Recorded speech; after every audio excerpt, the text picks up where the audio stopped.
नमस्कार और स्वागत है आप सबका लिव वेल विद डायबिटीज में। इस शो के माध्यम से हम डायबिटीज से जुड़ी सभी जानकारियां आप तक पहुंचाते हैं। आज के एपिसोड में चर्चा करने के लिए हमारे साथ मौजूद है doctor Sujit Jha, principal director, institute of endocrinology, diabetes and metabolism, Max super speciality hospital, New Delhi से। साथ ही हमारे साथ मौजूद है डॉक्टर जसजीत सिंह वसीर, जो कि एसोसिएट डायरेक्टर है Medanta division of endocrinology and diabetes, Medanta the Medicity, Gurgaon में। और हमारे साथ हैं doctor Prabhat Goyal, consultant physician, cardiology and diabetes specialist, doctor Prabhat Goyal clinic, Gurgaon से। आप तीनों डॉक्टर्स का लिव वेल विद डायबिटीज में हार्दिक स्वागत है।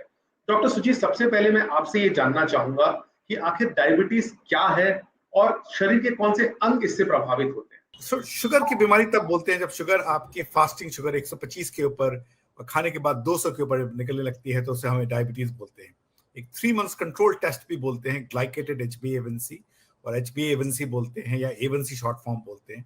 अबव 6.5, 6.5 से ऊपर हो तो उसे डायबिटीज बोलते हैं। इसे इसलिए बोला जाता है क्योंकि इसी पॉइंट पे 20% लोगों को डायबिटीज में आंखों में तकलीफें होने लगती हैं। हम लोग उसे रेटिनोपैथी बोलते हैं। एट द सेम टाइम जैसे डायबिटीज के साथ साथ डिफरेंट ऑर्गन्स इफेक्ट होते हैं, जिसका सबसे ज्यादा असर होता है हार्ट पे। आपको हार्ट अटैक होने के चांसेस, स्ट्रोक होने के चांसेस, ब्रेन में ब्लड सप्लाई खत्म होने के कारण स्ट्रोक या लकवा होने के चांसेस होते हैं, किडनी फेल होने के चांसेस होते हैं, सेक्सुअल डिफिकल्टी होने के चांसेस होते हैं, मसल वेस्टिंग होते हैं और तरह तरह के तकलीफ होने लगते हैं। शुरू में डायबिटीज तकलीफ नहीं कराती है, धीरे धीरे अपने आप ऑर्गन्स को इफेक्ट करने लगते हैं, और जब आपको तकलीफ बढ़ जाती है तब आपको पता चलता है कि डायबिटीज क्या है। इसलिए जरूरी है कि शुगर को शुरू के स्टेज से ही ट्रीट करना बहुत जरूरी है, क्योंकि शुगर बढ़ने के कारण ऑर्गन्स डिफरेंट इफेक्ट होने लगते हैं शुरू से ही। डॉक्टर जसजीत, अनकंट्रोल्ड डायबिटीज की कॉम्प्लिकेशंस क्या है? माइक्रोवैस्कुलर और मैक्रोवैस्कुलर कॉम्प्लिकेशंस क्या है? देखिए, डायबिटीज का इलाज हम क्यों करते हैं? खाली ब्लड शुगर की लेवल्स को नॉर्मल करने के लिए नहीं, बट डायबिटीज की जो कॉम्प्लिकेशंस हैं, जैसे कि आपने पूछा माइक्रोवैस्कुलर और मैक्रोवैस्कुलर, ये कॉम्प्लिकेशंस को प्रिवेंट करने के लिए। और क्यों? ये कॉम्प्लिकेशन से पेशेंट्स की लाइफ एक्सपेक्टेंसी कम होती है, नंबर 1। नंबर 2, लाइफ की क्वालिटी भी कम होती है। अब 2 चीजें हैं इसमें, माइक्रोवैस्कुलर और मैक्रोवैस्कुलर। माइक्रोवैस्कुलर मतलब जब से सबसे फाइनेस्ट ब्लड वेसल्स होती हैं, उनका असर शुगर की वजह से होने से, जैसे कि आंखों में जो रेटिनोपैथी जिससे ब्लाइंडनेस हो सकती है, किडनी की फाइन वेसल्स में माइक्रोवैस्कुलर कॉम्प्लिकेशंस, उससे किडनी फेलियर हो सकती है। और नर्व का इन्वॉल्वमेंट, जैसे पैरों की नसें हो, पेशेंट्स को सुनपन, झंझनाहट, सेंसेशन कम हो रहा, जिसको न्यूरोपैथी होती है। ये 3 तो हो गई माइक्रोवैस्कुलर कॉम्प्लिकेशंस। अब आई मैक्रोवैस्कुलर। मैक्रोवैस्कुलर मतलब जो लार्ज ब्लड वेसल्स होती हैं बॉडी की, इसमें 3 मेन ऑर्गन जो कि जिसका direct relation quality of quantity of life से होता है। ब्रेन, जैसे एग्जाम्पल ब्रेन का stroke, heart attack, heart failure, और पैरों की मेजर वेसल्स का इन्वॉल्वमेंट, जिसे पेरिफेरल वैस्कुलर डिजीज कहते हैं, जिसमें गैंग्रीन, एम्पुटेशन जैसी कॉम्प्लिकेशंस हो सकती हैं। डॉक्टर प्रभात, क्या डायबिटीज और कार्डियोवैस्कुलर डिजीजेस के बीच कुछ समानता है? अगर हाँ, तो वो क्या है? Look, everybody knows डायबिटीज जो है वो हार्ट डिजीज के लिए one of the main risk factor है। डायबिटीज के अंदर जो ग्लूकोज होता है, बॉडी का ग्लूकोज यूटिलाइजेशन का प्रोसेस होता है, वो डिस्टर्ब हो जाता है। तो जो ब्लड ग्लूकोज आपके टिश्यूज को मिलनी चाहिए वो वहां तक नहीं पहुंचती है और ब्लड में बिल्डअप होने लग जाता है। जब ब्लड में ग्लूकोज राइज करता है तो जो ब्लड वेसल्स हैं उनके अंदर की जो लाइनिंग होती है वो चेंज होने लगती है, वो रफ हो जाती है, वो हार्ड हो जाती है, नैरो होने लगती है। जब वो नैरो होने लगती है तो ब्लड सप्लाई फर्दर कम हो जाती है। यदि ये प्रोसेस आपके हार्ट में होगा तो जिसको हम हार्ट अटैक कहते हैं, यदि ये ब्रेन में होगा तो इट कैन कॉज स्ट्रोक, यदि वो आपकी पाँव की नसों में होगा तो जो आप गैंग्रीन शब्द सुनते हैं वो होने लगे। इसके अलावा यदि टिश्यूज को, यदि ऑर्गन्स को ग्लूकोज नहीं मिलेगा तो क्या होगा, वो ऑर्गन्स जल्दी थकने लगेंगे, उनके मसल्स वीक होने लगेंगे, एंड हार्ट में यदि ग्लूकोज नहीं पहुंचेगा, हार्ट का मसल वीक होने लगेगा, तो इसको हम बोलते हैं हार्ट फेलियर। डायबिटीज़ के पेशेंट्स में साथ साथ उनको ब्लड प्रेशर भी होता है, उनका वजन भी कई बार ज़्यादा होता है, और ये सब भी इंडिपेंडेंट हार्ट डिजीज़ के रिस्क फैक्टर्स हैं। सो डायबिटीज़ का और रिस्क फैक्टर्स के साथ होना उसकी कॉम्प्लिकेशंस को मल्टीफोल्ड बढ़ा देता है। तो यही एक रिलेशन है डायबिटीज़ का और हार्ट डिजीज़ का इन सिंप्लीफाइड मैनर। डॉक्टर सुजीत, क्या भारतीयों को डायबिटीज दूसरों की तुलना में अधिक होता है? हिंदुस्तानी को डायबिटीज 2 से 3 गुना पाए जा रहती हैं, खास कर अगर यूरोपियन रेस से पाया गया। हमने खास करके ये स्टडी लंदन में देखी गई है कि 2 से 3 गुना ज्यादा डायबिटीज होती है। क्यों होती है इसका बहुत ज्यादा पता नहीं, लेकिन कुछ कुछ इन्वायरमेंटल का जीन से फैक्टर होने के कारण इंडियंस को सेम बॉडी वेट पर, सेम एज प्रोफाइल पे हमें 3 गुना डायबिटीज के रिस्क ज्यादा होते हैं। अच्छा डॉक्टर सुजीत, डायबिटीज और दिल की बीमारी के बीच क्या रिश्ता है? क्या डायबिटीज और दिल की बीमारी में जेंडर का कोई खास कनेक्शन क्या? एक तो हिंदुस्तानी को डायबिटीज ज्यादा होती है, और फीमेल्स में डायबिटीज जब आप 50 साल से उम्र होती है तो हार्ट डिजीज उन्हें कम पाई जाती है, लेकिन 50 साल उम्र खासकर जनरली मेनोपॉज होने के बाद डायबिटीज के इंसिडेंस मेल्स एंड फीमेल्स में बराबर होने लगते हैं। मेल जनरली स्मोकर ज्यादा हमारे देश में पाए जाते हैं, इसलिए हार्ट डिजीज ज्यादा है, लेकिन डायबिटीज के 3/4 लोगों को डायबिटीज से हार्ट डिजीज होने के चांसेस होते हैं, और ज्यादा मौतें और अर्ली डेथ मौत होने की चांसेस डायबिटीज का हार्ट डिजीज से ही होते हैं। इसलिए बहुत बहुत ज्यादा रिश्ता है डायबिटीज के हार्ट डिजीज से। डॉक्टर जसजीत, डायबिटीज मरीजों को सीवीडी होने का खतरा क्यों बढ़ जाता है? डायबिटीज के साथ दिल की बीमारी होने के लक्षण क्या है? देखिए, डायबिटीज और कार्डियोवैस्कुलर डिजीज, जिसको आप सीवीडी बोलते हैं, उसका एक बहुत ही क्लोज रिलेशन है। आज की डेट में डायबिटीज को एक वैस्कुलर डिजीज बोला जाता है। एक डायबिटिक का ओवरऑल हार्ट कॉम्प्लिकेशंस का रिस्क एक नॉर्मल आदमी जिसको कि डायबिटीज नहीं है उससे कई गुना ज़्यादा रहता है। अब डायबिटिक में कार्डियोवैस्कुलर डिजीज ज़्यादा क्यों होती है? नंबर 1, जो बढ़ी हुई शुगर होती है उसका असर ब्लड वेसल्स, एंडोथीलियम, इन सब चीज़ों पे होता है, जिसकी वजह से जो प्लाक बनते हैं, जिसको कि एथेरोस्क्लेरोसिस कहते हैं, वो एक्सेलरेट होता है। नंबर 1। नंबर 2, डायबिटीज़ के पेशेंट्स को ब्लड प्रेशर, कोलेस्ट्रॉल, मोटापा के चांसेस भी ज़्यादा रहते हैं। तो ये सब चीज़ें मिला के ओवरऑल रिस्क बढ़ता है। तो एक डायबिटिक जिसकी शुगर कंट्रोल नहीं है, जिनको ब्लड प्रेशर कंट्रोल नहीं है, उनका कोलेस्ट्रॉल बढ़ा हुआ है, उनको मोटापे की प्रॉब्लम है, और स्पेशली वो मोटापा जो कि पेट के अराउंड ज़्यादा होता है, वो सिगरेट स्मोकिंग करते हैं, uncontrolled alcohol intake, excessive levels of stress, और सबसे ज़रूरी चीज़ स्ट्रॉन्ग फैमिली हिस्ट्री। ये इम्पॉर्टेंट रिस्क फैक्टर्स हैं। इन सब को कुल मिला के एक डायबिटिक का ओवरऑल कार्डियोवैस्कुलर डिजीज का रिस्क बढ़ जाता है। डॉक्टर प्रभात गोयल, दिल की बीमारी से पीड़ित डायबिटीज मरीज को भविष्य में होने वाली कॉम्प्लिकेशन से बचने के लिए कौन सी सावधानियां बरतनी चाहिए?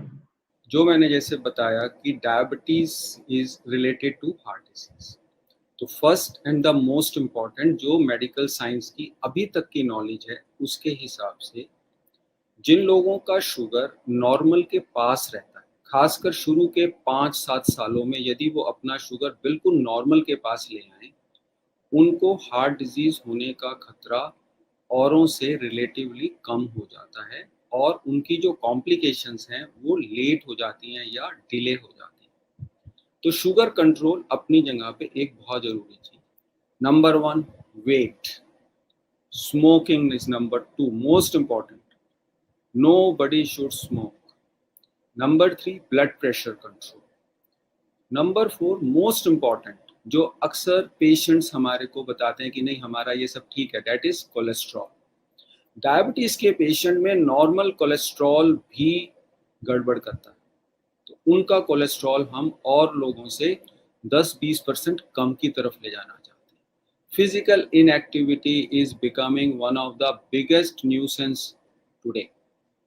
तो आपको फिजिकली एक्टिव होना पड़ेगा। तो स्मोक नहीं करिए, वेट मेंटेन करिए, एक्टिव रहिए, शुगर कंट्रोल करिए, ब्लड प्रेशर कंट्रोल करिए, कोलेस्ट्रॉल का ध्यान रखिए, खाने को अच्छा चूज कीजिए। खाने के बारे में बहुत सारी डिटेल्स हैं, बहुत टाइप की डाइट्स एडवाइस हैं। आपके जो डॉक्टर्स हैं, जो आपके हेल्थ केयर प्रोवाइडर हैं, they will choose what is best for you. इसके अलावा अब कुछ मेडिसिन्स भी ऐसी आ गई हैं जो लॉन्ग रन में हार्ट डिजीज को प्रिवेंट करती हैं या बेनिफिट देती हैं। वक्त हो चला एक छोटे से ब्रेक का। ब्रेक के बाद हम फिर हाजिर होंगे।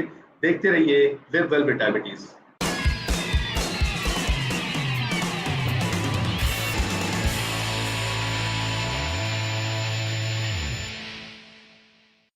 Welcome back. आप देख रहे हैं लिव वेल विद डायबिटीज का एक खास एपिसोड जिसमें हमारे डॉक्टर्स हमें बता रहे हैं डायबिटीज से जुड़ी कुछ अहम जानकारियां। चलिए इस चर्चा को आगे बढ़ाते हैं। डॉक्टर सुजीत झा, डायबिटीज का किडनी पर क्या असर होता है? कितने डायबिटीज के रोगी किडनी की बीमारी विकसित करते हैं? अगर मैं उस तरीके से, अगर आप डायबिटीज के किसी डायलिसिस यूनिट पर जाएं, चाहे किडनी ट्रांसप्लांट में जाएं, तो 50% से ज्यादा किडनी में ट्रांसप्लांट डायबिटीज के कारण होते हैं वर्ल्ड ओवर में। और किसी डायलिसिस यूनिट पे जाए तो उनका कारण यही है। अगर आप 2020 पे डायलिसिस मशीन पे पहुंचे हैं तो आपको 20 साल से डायबिटीज है, ब्लड प्रेशर है, कंट्रोल नहीं है, तभी डायबिटीज किडनी होती प्रॉब्लम आती है। शुरू में प्रॉब्लम नहीं आती है, आपको किडनी फंक्शंस बढ़ती है तो आपको मालूम नहीं चलेगा। एक पॉइंट आता है जब 10% से ज्यादा कम किडनी फंक्शंस होने लगते हैं, तब आपको तकलीफें बढ़ने लगती है, तब आप डॉक्टर के पास जाते हैं। तो डायबिटीज किडनी को damage slowly along blood pressure बढ़ने के साथ रक्तचाप बढ़ने के कारण आपको किडनी में इफेक्ट होता है। तो डायबिटीज का इलाज कराना, ब्लड प्रेशर का इलाज कराना, ताकि आपकी किडनी इफेक्ट ना हो, ये बहुत ही जरूरी है। और किडनी डैमेज रिवर्सेबल नहीं होती है। हार्ट डिजीज फिर भी स्टेंट लग जाते हैं, बाईपास सर्जरी हो आती है, लेकिन किडनी में फिर अल्टीमेटली डायलिसिस करना पड़ता है। और किडनी फंक्शंस इंप्रूव नहीं करती है अगर डायबिटीज रिलेटेड डैमेज है। तो बहुत जरूरी है कि शुगर का इलाज कराएं ताकि डायबिटीज रिलेटेड किडनी डैमेज ना हो पाए। डॉक्टर जसजीत, डायबिटीज के रोगियों में किडनी की बीमारी के शुरुआती और देर से आने वाले लक्षण क्या है? देखिए, डायबिटीज और किडनी का बहुत स्ट्रॉन्ग एसोसिएशन है। डायबिटीज के पेशेंट्स में किडनी डिजीज या किडनी कॉम्प्लिकेशंस होने का रिस्क ज़्यादा है। लेकिन एक बहुत ज़रूरी चीज़ इस प्रोग्राम के माध्यम से सबको जानना जरूरी है कि किडनी की प्रॉब्लम जब शुरू होती है, शुरुआती स्टेज में उसकी कोई सिम्टम, उसके कोई लक्षण नहीं होंगे। तो जैसे हम स्पेशलिस्ट जो डायबिटीज़ का इलाज करते हैं, किडनी प्रॉब्लम का अर्ली डायग्नोसिस करने के लिए हर साल या 6 महीने में एक माइक्रो एल्बुमिन यूरिया या एल्बुमिन एक्सक्रीशन का टेस्ट होता है, ये करना चाहिए। इस स्टेज पे अगर किडनी डिजीज पकड़ी जाए तो उसको रोका जा सकता है और रिवर्स किया जा सकता है। जो आपके क्वेश्चन का दूसरा पार्ट रहा कि इसके और लक्षण, सिम्टम्स क्या होते हैं। जब किडनी फेलियर एक एडवांस स्टेज पे आ जाए तो पैरों पे सूजन, यूरिन कम आना, पूरे शरीर में सूजन, सांस बहुत फूलना, ब्लड की कमी हो जाना, ये सब कॉमन सिम्टम हैं किडनी फेलियर के। डॉक्टर प्रभात गोयल, डायबिटिक मरीजों में लंबे समय तक किडनी उचित ढंग से कैसे काम करती है? Now, it is a very important question in present scenario.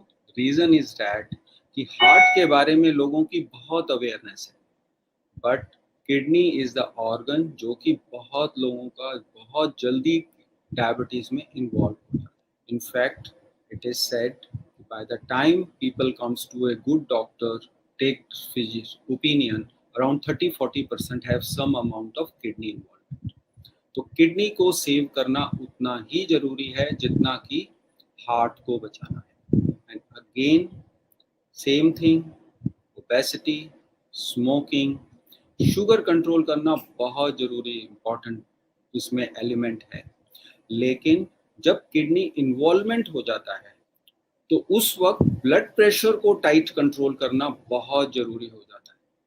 तो जैसे लोग घर पे शुगर को मॉनिटर करते हैं, हमारी रिकमेंडेशन ये भी रहती है कि वो अपने बीपी को भी रेगुलर मॉनिटर करें, क्योंकि किडनी इन्वॉल्वमेंट में बीपी कंट्रोल करना is much more important along with sugar. Cholesterol को आपको कंट्रोल करना।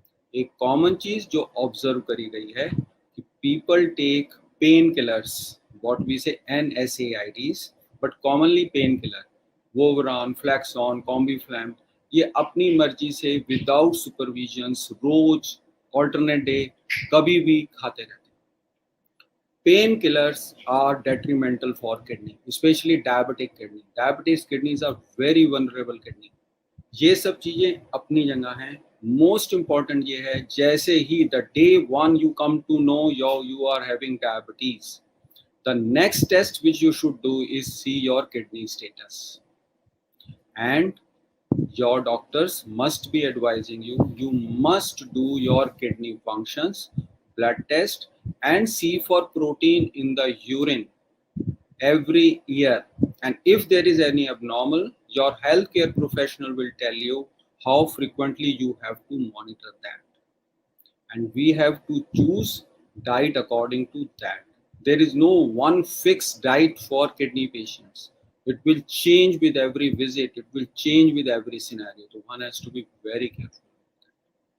आखिर में मैं सभी डॉक्टर से ये जानना चाहूंगा कि डायबिटीज के रोगियों को डायबिटीज के साथ अच्छी तरह से जिंदगी जीने के लिए आप क्या टिप्स देंगे? मैं शुरुआत करता हूं डॉक्टर सुजीत आपसे। देखिए, एक सिंपल थ्योरी है मेरा कि धरती पे चले और धरती का खाएं। तो धरती पे चलना तो बड़ा आसान है, छत पे चले, घर पे चले, कहीं चले, 30 मिनट सुबह ना चले, शाम में चले, रात में चले, 5 मिनट 10 बार चले, 5 बार चले, 30 मिनट वॉक पर डे होना जरूरी है, एटलीस्ट 5 दिनों हफ्ते में, या 150 मिनट। तो धरती पे चले, धरती का खाएं। बड़ा सिंपल है कि आप जो खाना खेतों से प्लेट में आए वो खाना अच्छा है आपके लिए। जो खाना प्रोसेस्ड हो जाए, डिब्बे में आए, जैसे बिस्किट्स हो, समोसा हो, फ्राइड हो, जिसमें मैदा है, मैदा और आटा में अंतर यह है कि मैदा प्रोसेस्ड हो जाती है। तो जो खाना खेतों से प्लेट में आए, इंक्लूडिंग फल सब्जियां, including fruits, including mango, including banana, आपके लिए बहुत अच्छा है हेल्थ के लिए। तो 30 मिनट वॉक करना, वजन को सही रखना, प्लस अपने खाने पीने में सब्जियां एंड फल ज्यादा खाने की जरूरत है, और नमक कम करना बहुत जरूरी है, क्योंकि नमक से भी डायबिटीज के साथ साथ ब्लड प्रेशर होता है। तो ये बात ध्यान रखें, प्रिवेंट करें, चेक करें अपने ब्लड शुगर्स को रेगुलर बेसिस पे। और अगर आपको डायबिटीज बढ़ती है तो अपना definitely diet and walk and exercise को कोशिश करें। अगर उससे ठीक नहीं हो पाती है तो अपने डॉक्टर से सलाह लें, ताकि दवा चालू कर पाए, क्योंकि ये दवा एसिम्प्टोमेटिक डिजीज है, मतलब तकलीफ डायबिटीज नहीं कराती है शुरू में। इस बात को ध्यान दें। अगर आपकी बढ़ती है तो उसका इलाज कराना बहुत जरूरी है, ताकि जो डायबिटीज रिलेटेड कॉम्प्लिकेशंस हैं, इंक्लूडिंग आंखों में या किडनी में या हार्ट में, वो आप उससे बच पाए आगे जाकर। जी जी जी, डॉक्टर जयजीत, आप क्या टिप्स देना चाहेंगे? देखिए, शुगर कंट्रोल के पिलर्स होते हैं, जैसे हमारे घर के मेजर पिलर्स हैं जिसपे छत और घर की स्ट्रेंथ और इंटेग्रिटी होती है, वैसे ही डायबिटीज मैनेजमेंट के पिलर्स होते हैं, जिसमें खाने का परहेज, वर्जिश, नियम से शुगर चेक करना, नियम से दवाइयाँ लेनी, और दवाइयों में भी आज की डेट में ऐसी दवाइयाँ आ गई हैं जो ना सिर्फ शुगर कंट्रोल करती हैं, बट साथ ही साथ बॉडी के ऑर्गन्स, हार्ट, लिवर, किडनी को बचा के रखने में हेल्प करती हैं। शुगर के साथ साथ blood pressure control, cholesterol control, जिनको मोटापे की प्रॉब्लम है, वेट कंट्रोल, सिगरेट नहीं लेना, अल्कोहल लिमिटेशन, स्ट्रेस मैनेजमेंट, और टाइम पर टाइम अपने फिजिशियन से मिल के रेगुलर चेकअप कराएं, एनुअल अपने बॉडी चेक कराएं, जिसमें आपके आईज, हार्ट, लिवर, किडनी, इन सब के टेस्ट कराएं, जिससे कि बीमारी को बिल्कुल अर्ली स्टेज में पकड़ा जा, उसको रोका जा सके और पॉसिबली रिवर्स किया जा सके। डॉक्टर प्रभात गोयल, मरीजों को डायबिटीज के साथ अच्छी तरह से जीने के लिए आप क्या टिप्स देंगे? The only tip which is most important, we all say it is a lifestyle disease. So lifestyle disease need modification in your lifestyle. तो जैसे आजकल लोग इन्वेस्टमेंट में बहुत ज़्यादा इंटरेस्टेड रहते हैं, you have to choose and then you have to invest. Choose your diet well according to your healthcare professional and invest 40 minutes of every day in exercise. Healthy lifestyle से बड़ा long term और short term goal कोई नहीं है, and it needs 40 minutes of investment every day. जब भी आप अपना डे प्रोग्राम प्लान करें, उसमें एक्सरसाइज मस्ट है। बाकी सब चीज़ें एडजस्ट हो सकती हैं, बाकी सब लोग एडजस्ट हो सकते हैं, but exercise is only one thing which only you have to do. Nobody will adjust it for you. आपके ऑफिस के टाइम एडजस्ट हो सकते हैं, आपके खाने का टाइम एडजस्ट हो सकता है, बट आप एक्सरसाइज आपको करनी है। That time you have to fix every day, whatever day, time of the day, that is immaterial. But and beside this, regular checkups, diabetes में कोई ये नहीं है कि किस एज में होगी, कब होगी, किसको होगी, nobody knows. So if you have a family history, if you have high weight, if you have blood pressure, if you have cholesterol, if you have family history of heart disease, if any pregnant lady has diabetes, these are the high risk individuals. They must check their sugar regularly. Almost everybody must check their sugar once in 2 years or once every year. When it will come, whom it strike, nobody has predictions. आप तीनों doctors का बहुत बहुत धन्यवाद इस चर्चा का हिस्सा बनने के लिए। दर्शकों, लिव वेल विद डायबिटीज के इस एपिसोड में बस इतना ही। हम फिर हाजिर होंगे डायबिटीज से जुड़ी कुछ और रोचक जानकारियों के साथ एक नए एपिसोड में। तब तक के लिए धन्यवाद।